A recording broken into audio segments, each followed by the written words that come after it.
একটু মুর্শিদাবাদের দিকে নজর দিই।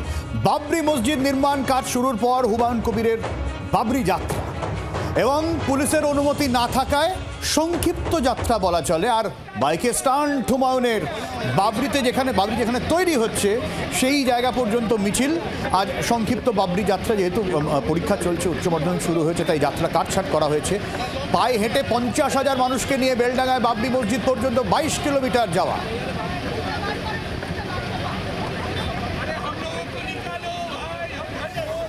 কোথায় পৌঁছলো মিছিল এখনো পর্যন্ত, কি অবস্থা মিছিলে জানবো। বেলডাঙ্গা থেকে সরাসরি রয়েছেন আমাদের প্রতিনিধি অয়ন।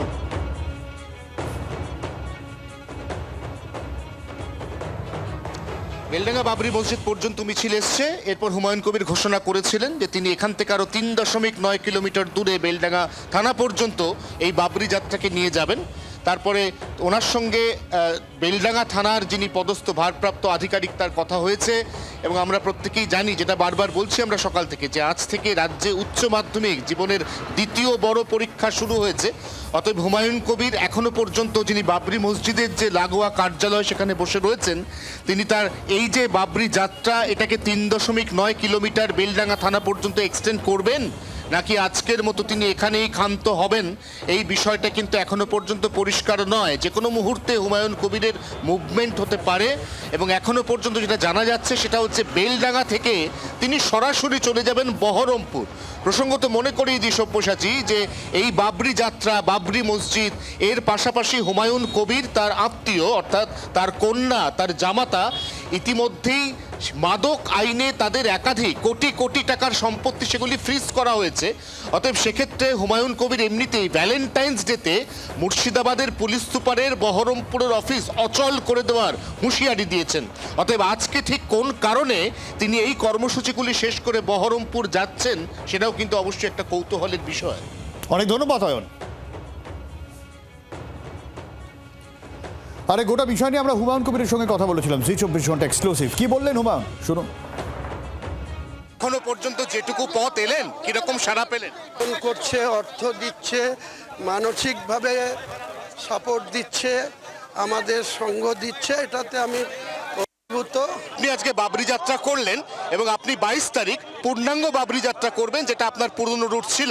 প্রশাসন যদি আপনাকে চাপ দেয়, সেই চাপ কাটিয়ে ওঠার মতো আপনি মানসিকভাবে তৈরি? মানসিকভাবে আমি পুরোপুরি প্রস্তুত আছি। কোনো চাপের কাছে হুমায়ুন কবির পিছু হটবে না। আমি যেমন কোনো অসাংবিধানিক কাজ করব না, কোনো অনৈতিক কাজ করব না, তেমনি আমাকে কেউ গতিপথ রুখার চেষ্টা করলে কোনো মতেই সেটা আমি টয়লেট করব না। আর ইনি কি বলছে বিজেপি এবং তৃণমূল, সৌমিত্র খা, অরূপ চক্রবর্তী, শুনুন। হুমায়ুন কবিরকে মমতা বন্দ্যোপাধ্যায় ব্যবহার করেছে। যে মুর্শিদাবাদে মমতা বন্দ্যোপাধ্যায় একটা এমএলএ সিট জিততো না, হুমায়ুন কবিরকে ব্যবহার করেছে।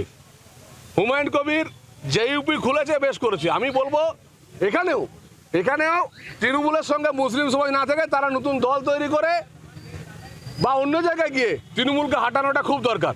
এবং সে বাবরি মসজিদ থাকছে, আমি তাকে একটা কথাই বলবো, বাবরি নাম না থাকলেই ভালো হয়।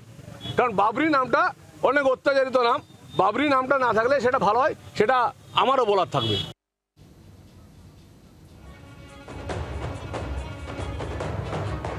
চিন্তিত নন। যদি বাবরি নিয়ে সত্যিকারের হুমায়ুন কবিরের কোনো দরদ থাকতো, তাহলে অন্তত যারা বাবরি মসজিদ ভেঙেছিল, এই নরেন্দ্র মোদীকে দেশের ক্ষমতায় দেখতে চেয়ে 2019 সালে লোকসভা ভোটে বিজেপির প্রার্থী হতেন না। হুমায়ুন কবিরের পুরোটাই রাজনীতি।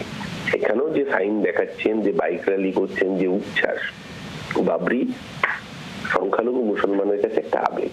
এই জবাব মুর্শিদাবাদের সংখ্যালঘুরাই হুমায়ুন কবিরকে বুঝিয়ে দেবে। বাংলার আওয়াজ, বাঙালির আবেগ, জি 24 ঘন্টা।